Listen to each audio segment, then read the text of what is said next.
Olá pessoal, tudo bem? Aqui é o professor Supermalva, vamos aí para mais uma videoaula. Mas antes de mais nada, vai lá, se inscreve no canal, dá aquele like positivo, não custa nada, ajuda bastante o canal a crescer, desenvolver, bem como nossos queridos colegas aí conseguirem localizar as videoaulas com maior facilidade para auxiliar nos seus estudos também. Não custa nada, ajuda bastante pessoal, então se inscreve no canal, dá aquele like positivo e vem contigo. Pessoal, nós vamos aí para a nossa 31ª aula sobre o Referencial Curricular Nacional para a Educação Infantil, que estamos no volume 3, que trata do conhecimento de mundo. Dando sequência aí nas aulas que a gente tem trabalhado, né? Nós estamos falando aqui sobre conteúdos, né? Estamos na terceira aula sobre conteúdos para crianças de 4 a 6 anos. Os conteúdos são divididos em 5 blocos nessa faixa etária. Estamos aqui no terceiro bloco. Começamos na última aula aí, esse terceiro bloco que fala sobre objetos e processos de transformação. E agora nós vamos falar sobre as orientações didáticas para trabalhar com esse bloco. Para que os objetos possam ser utilizados como fonte de conhecimento para as crianças, é necessário que as crianças elas tenham condições de explorar esse objeto e de descobrir significados, propriedades, características desses objetos que não estejam evidentes. Como, por exemplo, você pegar uma folha de papel, o que você pode fazer com ela? Escrever, pode embalar alguma coisa, mas se você fizer uma dobradura com ela, por exemplo, ela pode virar um barquinho, e a criança pode pôr na água e ver se flutua, ou fazer uma pipa. Então existem diversos tipos de objetos, por exemplo, que o professor pode proporcionar, como pedaços de madeira, tecido, papel e barbante, e ali, né, tampinhas de garrafa, e deixar que as crianças explorem e que possam ali deixar a sua imaginação fluir e fazer essa transformação dos objetos, como por exemplo um vaso, né, que serve para plantar uma flor, uma plantinha, alguma coisa assim, uma muda. E a criança ela pode pegar aquele vaso, né, se estiver vazio e limpo, pode virar de cabeça para baixo e aí ele virar uma cabana, virar uma caverna, né?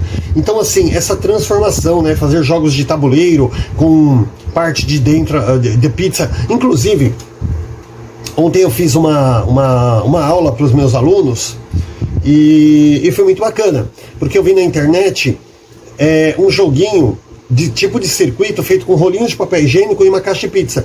Então colocou assim 4 rolinhos, né, fazendo uma cruz, e no meio mais um rolinho. Aliás, eram metade, né, do rolo. Cortou o rolo do papel higiênico no meio, ficou meio quadradinho assim. E aí você colou nas 4 partes e no meio colocou mais uma metade. E aí colocou uns números em cima, pintou dentro da caixa de pizza, da tampa, né, da caixa de pizza. E ali fazer uma bolinha com papel mesmo, assim, para ficar uma coisa bem caseira.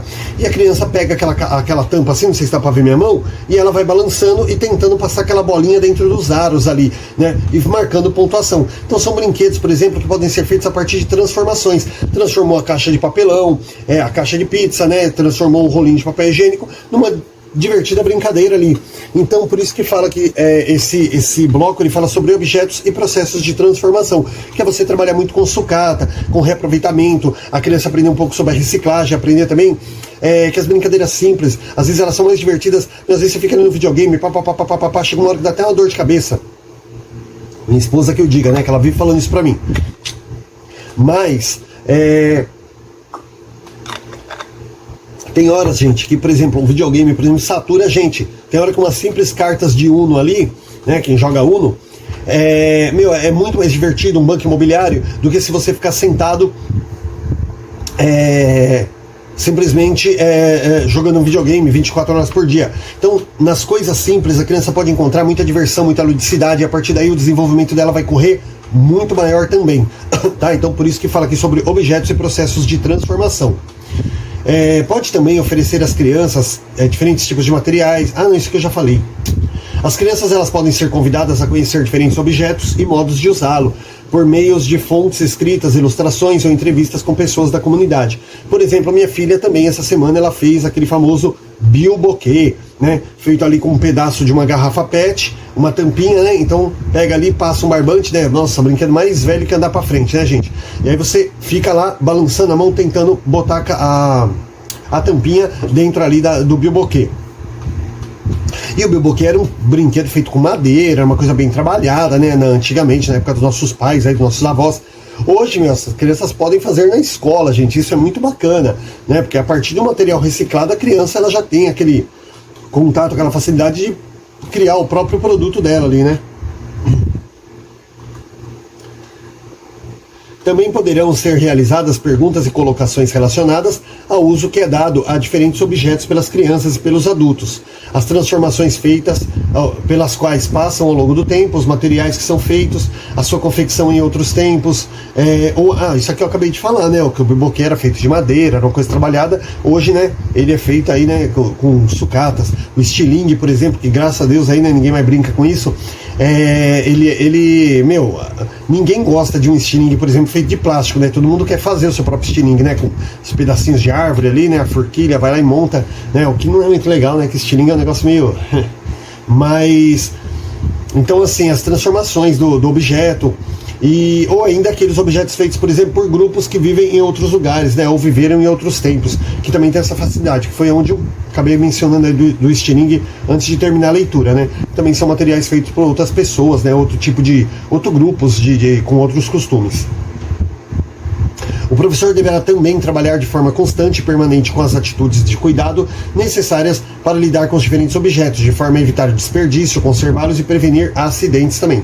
Gente, olha, quando eu era criança, eu fiz um carrinho de mão, gente, uma carriola, com caixote de uva. Eu desmontei o caixote de uva, fui lá, remontei ele bem fechadinho, coloquei lá uns cabinhos de vassoura, uma rolimã, uns cabinhos, e montei um carrinho de mão, cara. Aí minha avó ficou maravilhada, né, porque eu tinha montado aquele carrinho de mão ali, e era uma coisa assim, muito bacana de trabalhar, muito legal.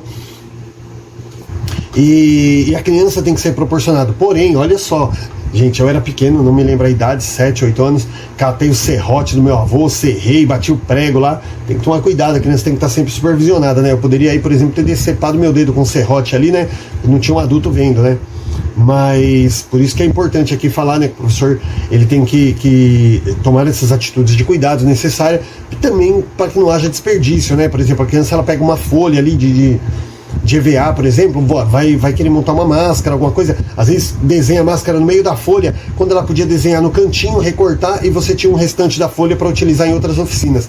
Então tomar cuidado também com essa questão, para evitar o desperdício, conservar esses produtos e também prevenir acidentes, tá? Para isso é necessário que as crianças possam interagir com os diferentes objetos, fazer uso deles e receber do professor as informações sobre as suas características, né, do que são feitos, para que servem, funções, tá aqui, ó, funções e usos em contextos significativos para elas, né, ou seja, transformar esses objetos em coisas que sejam significativas para as crianças, né, elas vão fazer objetos ali que para elas não vai ter uso nenhum, pelo contrário, normalmente elas vão fazer o quê? Brinquedo, né, que é mais divertido. Agora a gente vai falar aqui sobre o quarto bloco de conteúdos, que fala sobre os seres vivos, tá? O ser humano, os outros animais e as plantas provocam bastante interesse e curiosidade nas crianças. Por que a lagartixa não cai do teto? Existem plantas carnívoras? Por que algumas flores exalam perfume e outras não? O que aconteceria se os sapos comessem insetos até que eles acabassem? Tipo, o sapo morreria de fome? Então são muitas as questões, hipóteses, relações e associações que as crianças fazem em torno desse tema. Em função disso, o trabalho com os seres vivos e suas intricadas relações com o meio oferece inúmeras oportunidades de aprendizagem e de ampliação da compreensão que a criança tem sobre o mundo social e também natural. A construção desse conhecimento também é uma das condições necessárias para que as crianças possam, aos poucos, desenvolver atitudes de respeito e preservação à vida e ao meio ambiente, bem como atitudes relacionadas à saúde, né? Então a construção desse conhecimento com animais aí é uma das condições necessárias para que as crianças possam evoluir aí aos poucos e desenvolver atitudes aí de respeito, preservação à vida, né, e também ao meio ambiente. São os conteúdos desse bloco, pessoal. Tem bastante coisa aqui de conteúdo, hein? Estabelecimento de algumas relações entre diferentes espécies de seres vivos, suas características e suas necessidades vitais, ou seja, tem insetos, né, tem os anfíbios, tem os mamíferos, e por aí vai, né? Então fazer essas classificações e procurar promover situações, na medida do possível, que a criança tenha contato com vários tipos de espécies aí. Conhecimento dos cuidados básicos de pequenos animais e vegetais por meio da criação e cultivo, né? Então, aqui fala do conhecimento dos cuidados básicos, né? Como que a gente tem que cuidar dos pequenos animais, dos vegetais também, para quê? Em relação aos animais, a sua criação, para manter ele em segurança, que ele possa se desenvolver ali, também procriar a sua espécie, e também essa questão do cultivo, no caso dos vegetais, né? O cultivo correto ali para que eles possam nascer, crescer, né? Para que a gente possa consumir também. Conhecimento de algumas espécies da fauna e da flora brasileira e mundial. Percepção dos cuidados necessários à preservação da vida e do meio ambiente. Precisa perceber os cuidados necessários para preservar a vida e também o meio ambiente. Valorização da vida nas situações que impliquem cuidados prestados a animais e plantas, né? Então, valorizar aí as situações aí que impliquem esses cuidados essenciais aí. Percepção dos cuidados. Por exemplo, gente, você pega a planta, você põe os vasinhos, minha filha, aqui na porta de casa, ela plantou várias, né, plantinhas dela lá nos potinhos e tal, e colocou aquilo no gramado aqui na frente de casa. Às vezes vem crianças brincando, a gente tem que estar falando, cuidado com as plantinhas, cuidado. Por quê? Porque é um local ali que passa bastante criança, elas podem pisar, como já pisaram, né, nas minhas plantas, pisar, matar as plantinhas, né? Então precisa tomar cuidado com essas coisas. E a criança, ela precisa garantir essa segurança das plantinhas, dos animais também, né? Vai colocar animaizinhos ali perto de predadores, por exemplo, animais maiores que podem judiar dele. Então a criança também precisa ter essa valorização da vida quando implicar aí situações com cuidados referente a animais e plantas. E percepção dos cuidados com o corpo, a prevenção de acidentes e a saúde de forma geral, né? Então tomar cuidado quando trabalhar com objetos, com animais, com plantas, né? Sempre tendo o seu cuidado ali, né? Prevenir os acidentes e também cuidar da sua saúde aí. E por último, pessoal, valorização de atitudes relacionadas à saúde e ao bem-estar individual e coletivo, né? Então, assim, sempre procurar, foi no parque, volta, lava as mãos, vai comer antes, lava as mãos, né? Foi no banheiro, lava as mãos depois. Então, é um tipo de situação de saúde e bem-estar, tanto individual quanto coletivo, porque você não lava suas mãos, né? Aí daqui a pouco, por exemplo, tá tendo um piquenique. Você foi no banheiro e não lavou a mão. Aí você vai lá, cata a mãozinha suja lá que você foi no banheiro, pega no alimento, muitas vezes tem um monte de salgadinho ali, ou frutas ali no meio, você vai, põe a mão, encosta na outra fruta, o coleguinha vai comer. Então isso aí envolve tanto a sua saúde quanto a saúde do seu colega. Então sempre a valorização dessas atitudes ligadas aí à saúde, bem-estar. Tanto individual quanto coletivo, tá?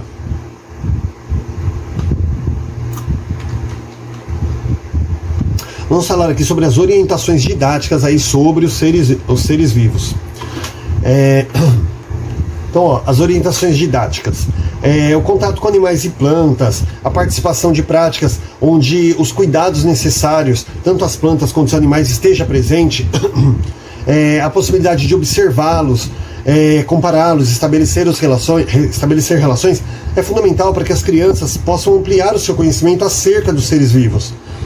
Então, gente, se ela não tiver contato com os objetos, não tiver contato com os animais, tiver contato com as plantas, ela não vai conseguir entender essa relação, a importância desses cuidados, desse cultivo com os seres vivos, com os animais, com as plantas. Então ela precisa ter esse contato. Só nos livros, gente, ela vai ter um embasamento muito teórico. Então, sempre que possível ali, né, tem que procurar mostrar para a criança ali, colocar ele em contato com essa situação para que ela possa sentir realmente uma plantinha na sala de aula, por exemplo, né, para que a criança possa regar, para que ela possa observar quando a planta está feliz, quando está triste, né? É muito bom, eu já falei isso até em outra aula. O professor também pode criar situações aí para que elas percebam, né, os animais que compartilham o mesmo espaço, que elas possam, né, elaborar perguntas tipo assim, quem são esses animais, onde eles vivem, né? Existem épocas que eles desaparecem, nas árvores da redondeza tem muitos bichos aí, a criança também ela pode ter contato aí através do professor, sempre, né, com cuidado ali, com formigas, caracóis, tatu, bolas, borboletas, lagartas, né, pequenos bichinhos ali que vivem nos parques das escolas, né, eles podem ser observados no jardim da instituição, pesquisados em livros, né, ou até mesmo mantidos temporariamente na sala, né, com pequenos terrários ali, mas temporariamente, né, porque o bichinho também tem que viver livre ali na natureza, né, mesmo os pequenos insetos ali. Oferecer oportunidade para que as crianças possam expor aquilo que elas sabem sobre os animais que tem em casa, por exemplo, um cachorro, um gato, um hamster, né, um passarinho, também é uma forma de promover a aprendizagem sobre os seres vivos, ou seja, cada criança ela conhece o seu bichinho, ela vai contar as características próprias, quem gosta de brincar, quem não gosta, né? O cultivo de plantas também pode ser realizado por meio da manutenção de pequenos vasos na sala. ou no cultivo de uma horta no espaço da instituição, no espaço externo da instituição. Foi o que eu falei aqui, né, sobre ter uma plantinha ali na sala de aula, ou até mesmo o cultivo aí de uma horta no espaço externo da escola. Algumas hortaliças e plantas frutíferas podem ser cultivadas, por exemplo, em vasos, como é o caso do tomate, do morango, da pimenta, da salsicha e também de vários temperos ali, né?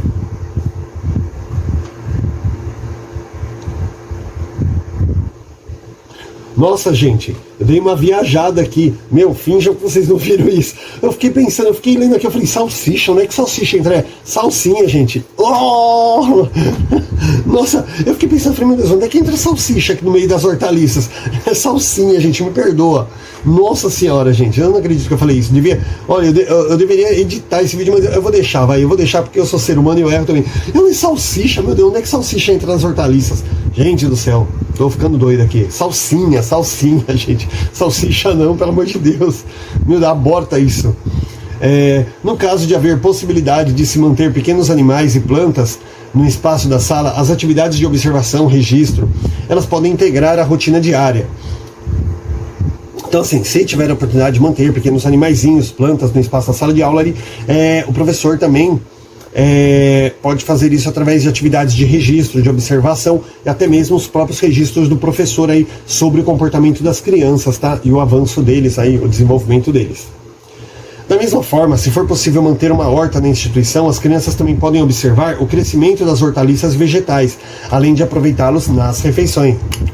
Nada de salsicha, hein, gente? Pelo amor de Deus, não acredito que eu falei isso. Deixa eu editar esse vídeo aqui, esse texto. Cabe ao professor planejar os momentos de visita e de cuidados, integrando na rotina como atividades permanentes. Na educação infantil, é possível realizar um trabalho por meio do qual as crianças possam conhecer o seu corpo e o que acontece com ele em determinadas situações, como quando correm bastante, quando ficam muitas horas sem comer. Eu já falei bastante disso aqui, gente. Aqui fala também sobre a criança conhecer o próprio corpo, né?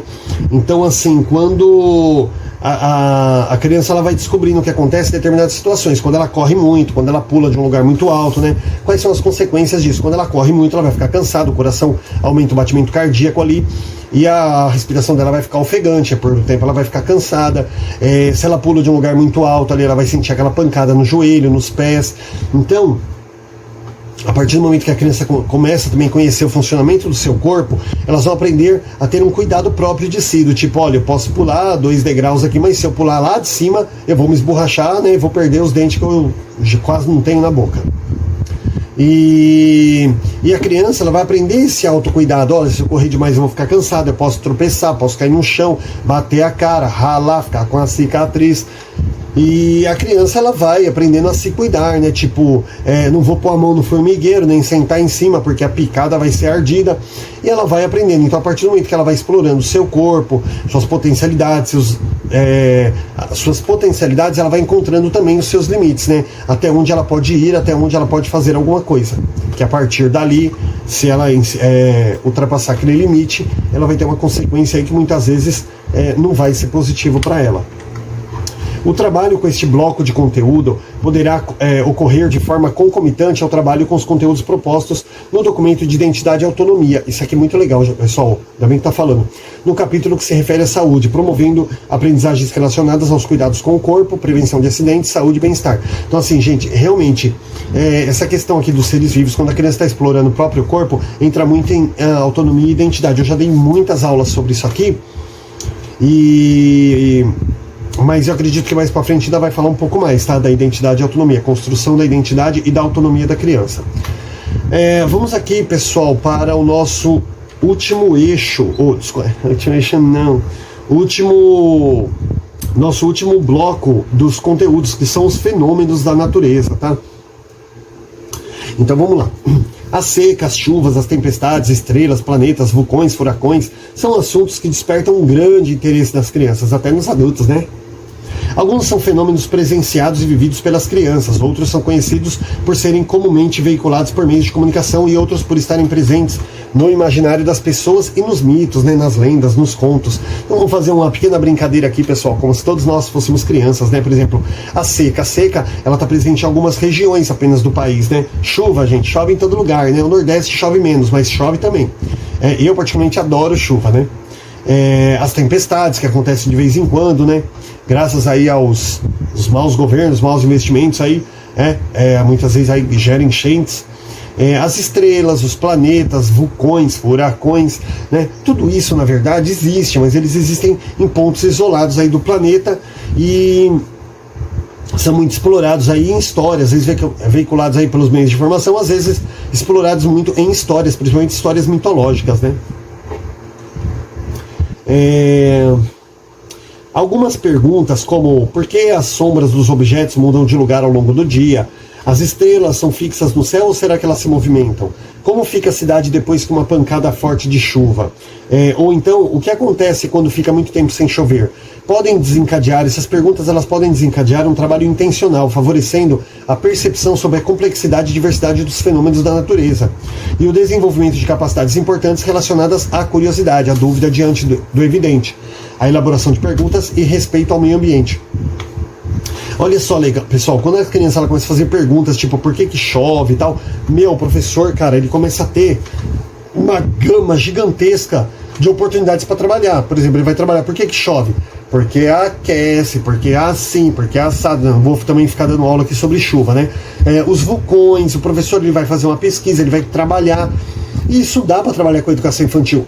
Eles podem, na sala de aula, montar até um vulcão artificial ali com barro, né? Monta o vulcão todo com barro e dentro ali pode colocar alguma coisa, sei lá, talvez um líquido com sal de frutas ali, que dá aquela... Também não vai ser um vulcão muito fundo, né? Uma coisa mais rasa. O professor prepara ali uma água ou um suco, né, de alguma cor ali mais escuro, um suco de jabuticaba, e põe ali um antiácido que vai, né, borbulhar, fazer aquela coisa e vai fazer o vulcão exalar lava.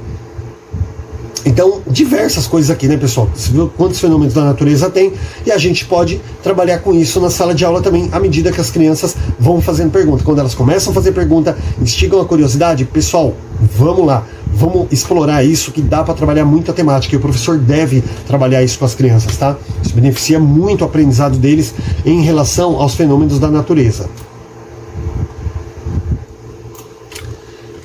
A compreensão de que há uma relação entre os fenômenos naturais e a vida humana é um importante aprendizado para a criança. A partir de questionamentos sobre tais fenômenos, as crianças poderão refletir sobre o funcionamento da natureza, seus ciclos, ritmos de tempo e sobre a relação que o homem estabelece com ela, né?